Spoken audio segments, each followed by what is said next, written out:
hanggang dito sa kabila. Asul na asul, yung tubig dagat.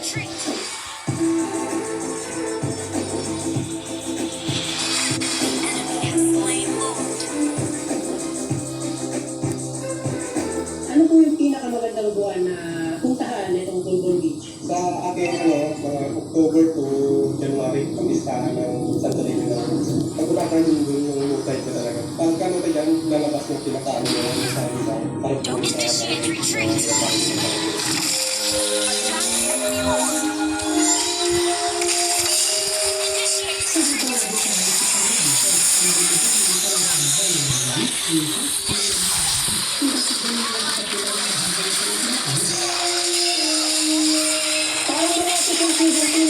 Mula sa dulo, hanggang dito sa bahagi ng sandbar na nakamatay sa lawan. Medyo malayo din pala at nakakahiwal.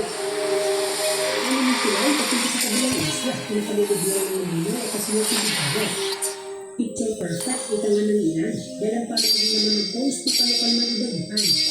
Dito natin makikita yung magkaibang kondisyon ng dagat. Dito banda, magalaw, maalon, at yung hangin galing dito. So yung distance na swimming dahil sa medyo malakas yung current banda dito. Habang sa kabila naman, sobrang kalmado. Parang nasa swimming pool. Sobrang linaw ng tubig. Walang kahit na anong basura.